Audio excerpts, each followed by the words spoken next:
vedare tinokuchingamidzai zvekare kune chimwe chirongwa pano paZim Facebook Secrets and Confessions. Tadzoka zvekare nemamwe messages. If you want to register a company muno South Africa, feel free to come to my inbox, then you can just ask and get a quotation kuti registration process yacho inofambiswa sei. Regai tibva tapinda messages edu atadzoka takakubatirai.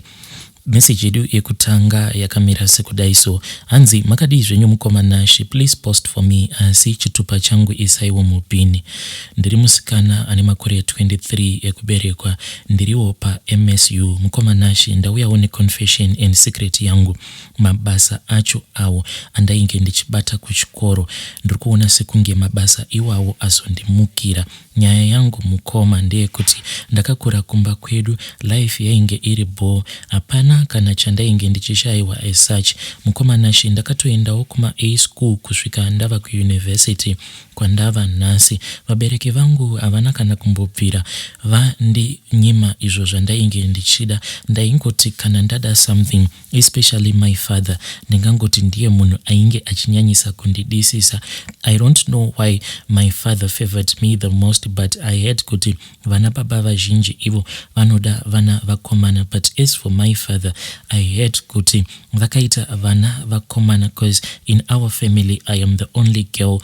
Mama na daddy vangu vakaita vana vavo 5 and there are 4 boys and I am the last born. Inini wacho ndini ndega musikana. Saka all along hanzi mama pavairamba vachingozvara vana vakomana, my dad hanzi ivo vainge vachiti ndiri kuda mwana musikana. So by the time yandakazozvarwa inini, hanzi my dad was so happy, so much happy that vakabva vazototengera mama vangu mombe. So ndakazoti ndasvika kuuniversity as someone who knew kuti I have a backup kumba, ndaiva ndiine backup yainge iri right. Izvi zvechikoro izvowo zvainge zvisiri mandiri as such.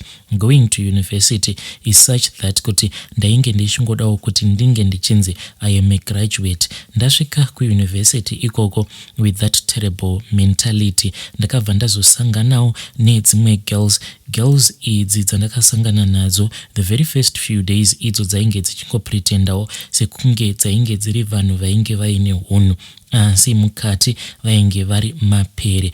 In the end mukoma ndakazodiscover kuti vasikana ava vandainge ndava kuwirirana navo, vamwe vacho vainge vachitoti as in kana kuri kunzi tinenge tisiri kuchikoro vanenge vachitoita zvekutokechesa, then nguva dzekuzoenda kuma lessons munhu obva azongozvigeza-geza. Kana kuri kunzi zvinenge zvakatopresa, kana munhu akechwa in an area yekutoti munhu haakwanisi kuzvigeza, yaitongova an issue yekutongozvipukuta, just some body sprays, munhu obva atoenda for her lectures. Those were the kind of friends that were in my circle. Even up until now ndo shamwari dzangu dzandichiri nadzo.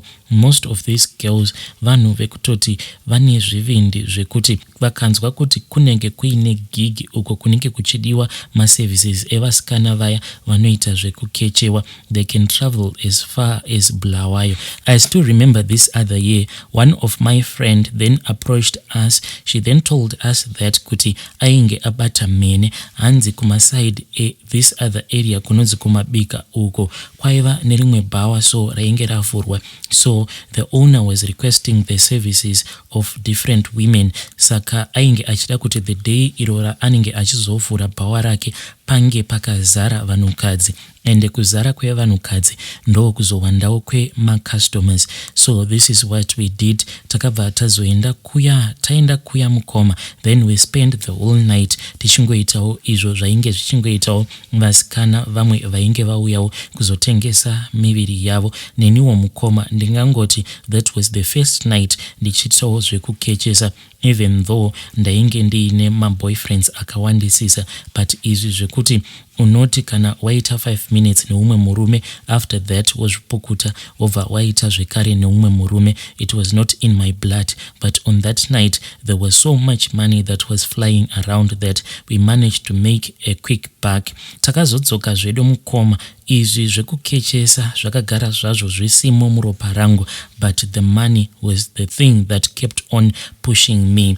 Ende mukoma takabva tazova vanhu vekuti taitobuda ende tabuda tobva tatoenda kunogocha, and most of the guys that we were dating vanhu vanoita zvekutenga gold vachitengesa, ende vazhinji vacho vanenge vatori madhara, mashuga daddy chaiwo. On this other night when we went out, ndakabva ndazoselekterwa umwe sugar daddy uyo wandainge ndanzi ainge andiona this other time apo patainge taenda kugoch nemaboyfriends edu. Saka iye andiona kudaro ndokubva azotanga kutaura neshamwari yangu achiudza kuti ainge andifarira, but at that time sezvo tainge tiine maboyfriends edu, my friend could not even tell me because ainge asingadi kuti pange pachizoitika drama. Tazodzoka ndo paakabva azondiudza kuti this other guy uyowo ainge auya negirlfriend yake kugoch ikoko. Paakanditarisa akabva aona kuti ainge achindida. Mukoma, it was okay.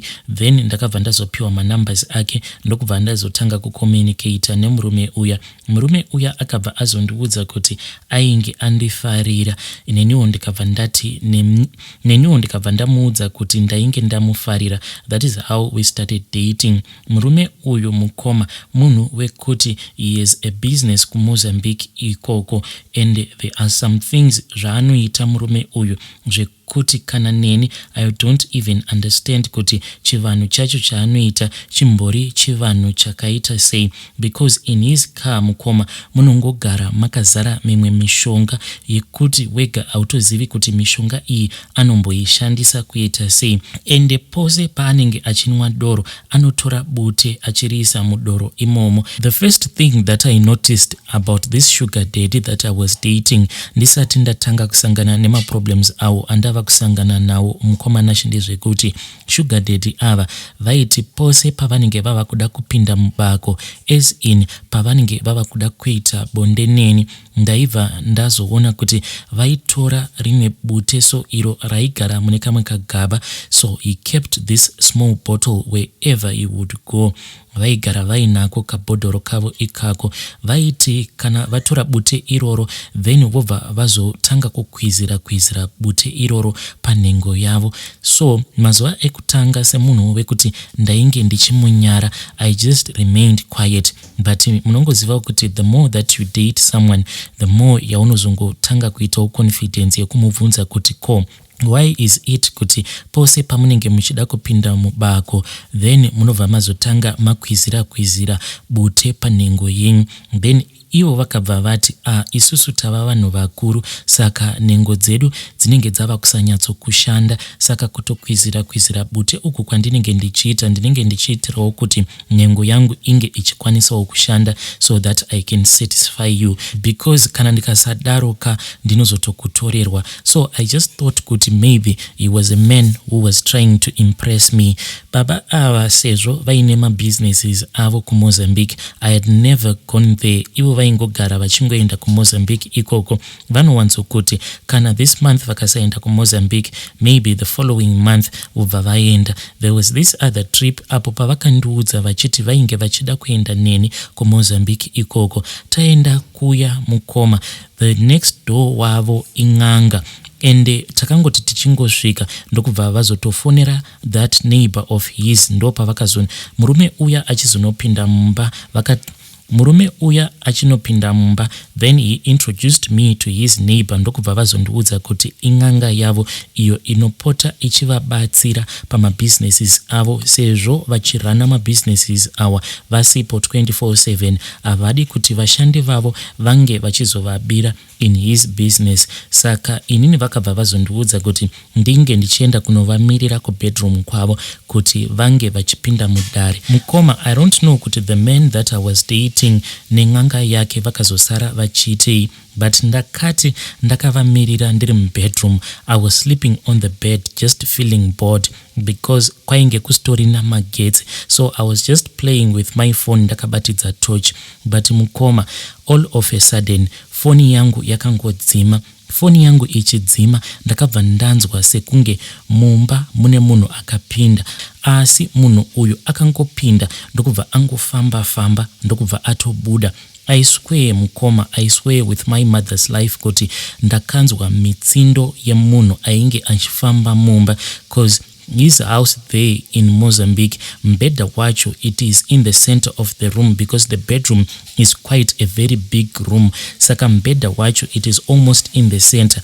Munhu uyu wandakanzwa achifamba achiridza mitsindo yake, ndakatonzwa kuti akatotenderera the bed that I was sleeping on. Akangoti achingonobuda, my phone yakabva yazvirestarta. This thing that happened, it really shocked me, zvekuti ndakanzwa kana vhudzi rangu richiita kumerera. After vanhu ava vapedza kuita zvavakaita, then magetsi akabva adzoka. Iye akabva azondidaidza. By the time yandakazoenda uko kwandainge ndamusiya akagara, ndakaona sekunge ainge akaita kunyorova, as if ng'anga yake iyoyo yainge ichiita zvokumushandira ichimumwaya mvura. But we never discussed anything with that man.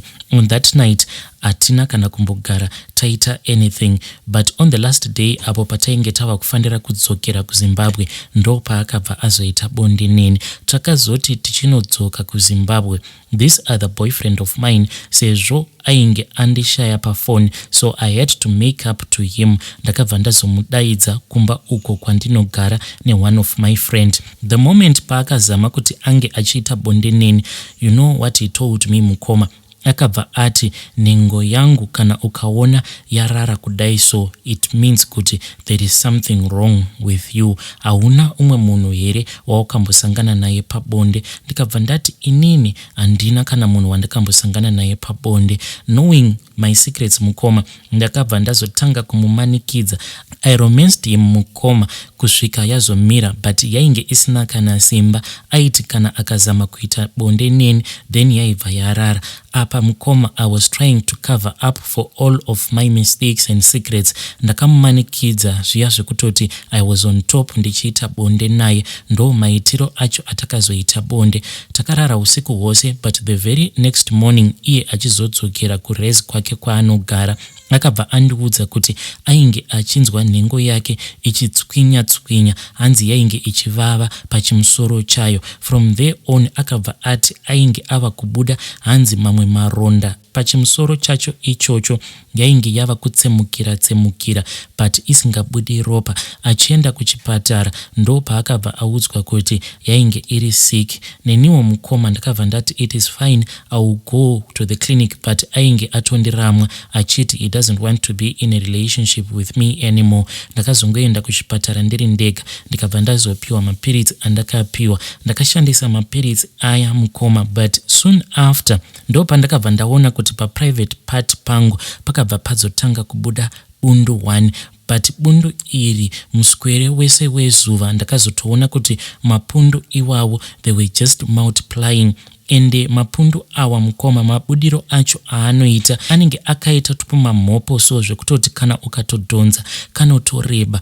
And these things mukoma hazvisi kupora, hazvisi kuita sei. I have tried going to the pharmacy so as to try and explain everything to them kuti ndo zvandiri kusangana nazvo. Ndanzwa nekunwa mapiritsi akasiyana, but nothing is changing mukoma. Even to have intercourse with anyone ndava kutonyara kuita kana bonde nemunhu, because ndinonyara kuti kana munhurume akazoona kuti ndo zvakaita private party yangu anobva azoti maybe ndikuda kumuzadza chirwere.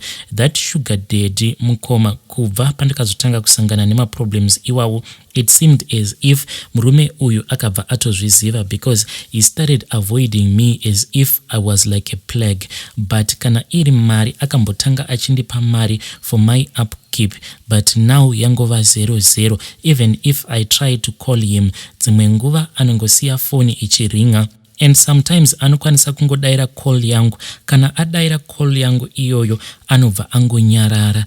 Even if I try to say hello, iye anenge akangoti zii. And I have seen kuti murume uyo haachambodi nezvangu.